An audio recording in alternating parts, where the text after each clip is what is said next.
From our perspective, we needed to work with methane with rice because it was also an adaptation part for the smallholder farmers with the water management. Water is not, it's becoming more and more precious as we move every year. So it was more from a perspective of how can we work with water, and methane actually became a derivative of it. But now it seems like methane is the actual thing that we should be working on. So yes, I mean, something that we've been doing, we are in our 9th year right now, and we're looking at, we already work with about 300 to 400,000 hectares of rice. We're taking that up to about 1 million hectares of rice across 7 countries in Asia. And Asia is going to be quite a big, has to be part of this whole methane solution. What percentage of the methane emissions going to the atmosphere are coming from rice paddy fields? I don't have the exact numbers, but I think it's anywhere in the range of a quarter to about 25 to 28% is what I'm told. But that science is not something that I have. That's okay, but it's significant. It's significant. It is significant when we look at it. And it is going to grow more and more. Food security is not going away. Populations are increasing. We have to grow our food more sustainably, and they have to be part of the methane solution. Right. And these farmers are getting some money through the credit system, so they're getting help, as it were, for their livelihoods, and the world is getting less methane emissions.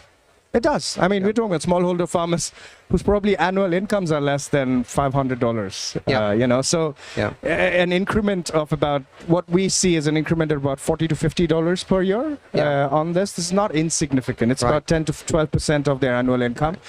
It really helps. And also the water saving, which is directly proportional to time spent pumping water, which is also expensive. And I think in that, governments play a tremendous role in creating that enabling environment for the private sector to drive these projects and investments. At COP26, 150 governments pledged under the Global Methane Pledge. That's aiming to reach 30% reduction by 2030.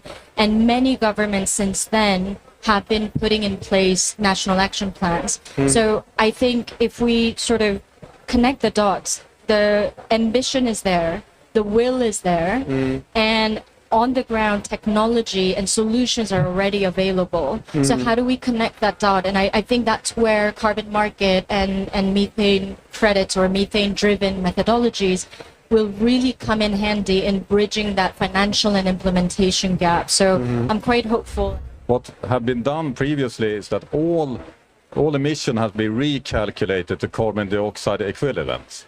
And you just take, okay, methane is more powerful, so you take, you multiply 1 ton with 80 and you suddenly have 80 ton of carbon dioxide. And you do the same with all other super pollutants and all other greenhouse gases. And you totally ignore the fact that those gases have different life length in the atmosphere. And here is, this is really crazy. I'm a finance guy, and I also am a mathematician in my background.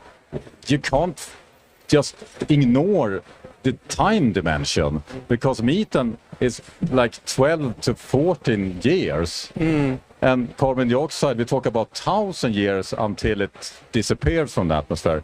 So what this all means, if we focus on not removing, but avoiding to emit methane, it will only take some more than a decade until the methane is gone forever from the atmosphere.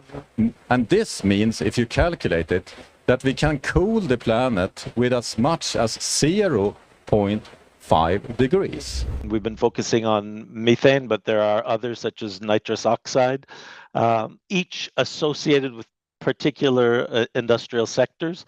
So in the waste management sector, methane is a byproduct. For example, fugitive emissions coming from landfilling operations. The landfill gas is on average 50% methane.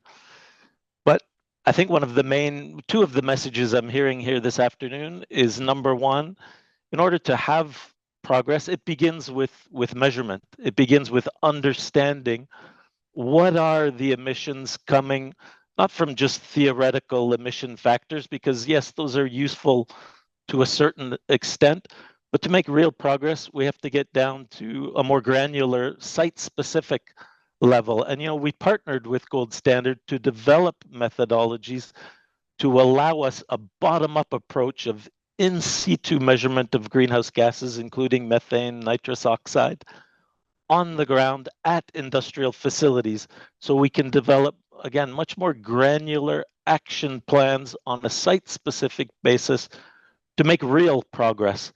And that helps also in carbon markets, because it gives us methodologies to demonstrate that we're delivering on our commitments, to showing tangible improvements, and that we're actually implementing what we're saying, that what we're promising.